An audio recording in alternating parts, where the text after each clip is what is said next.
নমস্কার বন্ধুরা, আমি দেখাচ্ছি ইলিশ মাছ দিয়ে গাঁটি কচুর ঝোল। তো ইলিশ মাছ দিয়ে তো আমরা বেগুন অনেক কিছু দিয়ে ইলিশ মাছ বানাই। তো দেখুন কচু দিয়ে কিভাবে বানাচ্ছি ইলিশ মাছটা। এখানে আছে 500 গ্রাম ইলিশ মাছ, আর আছে এখানে 500 কচু গাঁটি।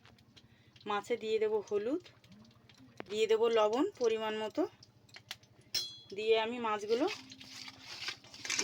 মাখিয়ে নেব নুন হলুদটা দিয়ে। আমি কড়াইতে দিয়ে দিয়েছি সর্ষের তেল, তেলটা গরম হয়ে গেছে। এবার দিয়ে দেবো ইলিশ মাছগুলো, এবার হালকা ভেজে তুলে নেব।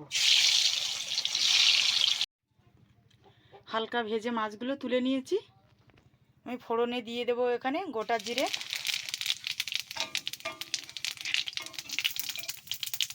আর দুটো কাঁচা লঙ্কা ভেঙে দিয়ে দিচ্ছি গোটা। এবার আমি কচুগুলো দেবো।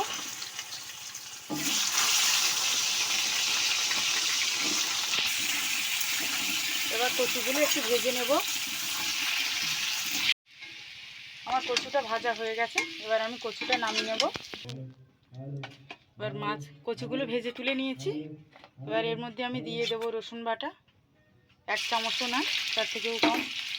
এবার এখানে দিয়ে দেবো আধখানা পেঁয়াজ কুচানো,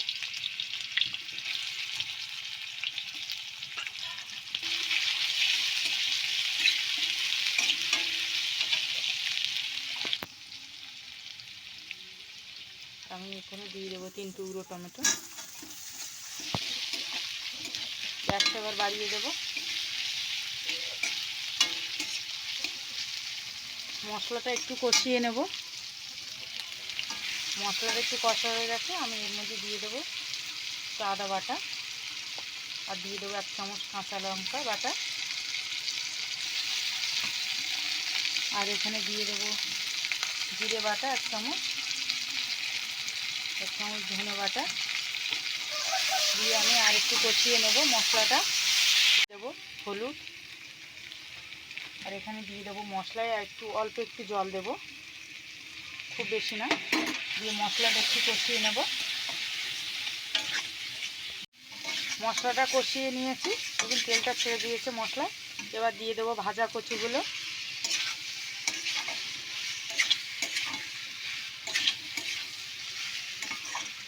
এবার আমি গ্যাসটা পুরোটা বাড়িয়ে দেবো। এদিকে আমি জল বসিয়েছি, গরম জল। তো গরম জলটা দিয়ে দেবো তাড়াতাড়ি হয়ে যাওয়ার জন্য।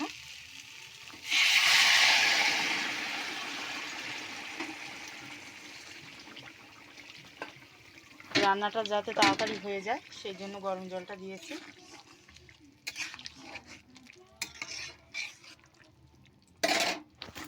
আমি এবার দিয়ে দেবো পরিমাণ মতো লবণ।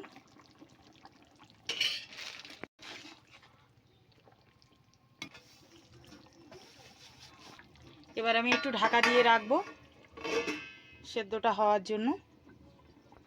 এবার ঢাকাটা খুলে দেখব কচুটা সেদ্ধ হয়ে গেছে কিনা। সেদ্ধ হয়ে গেছে, বোঝাই যাচ্ছে। এবার দিয়ে দেবো ভাজা মাছগুলো, দিয়ে আমি ভালো করে ফুটিয়ে নেব কচুটা। এবার মাছটা দিয়ে ভালো করে ফুটিয়ে নিয়েছি। এবার আমি এখানে দিয়ে দেবো 1টা কাঁচা লঙ্কা কাটা, আর দিয়ে দেবো ধনে পাতা। তো আমি এবার গ্যাসটা বন্ধ করে দিলাম। নামানোর আগে ধনে পাতাটা দিয়ে নামিয়ে নেব। গাঁটি কচু দিয়ে ইলিশ মাছের তরকারি রেডি। তো কিভাবে রান্নাটা করেছি আপনারা পুরো ভিডিওটা দেখুন।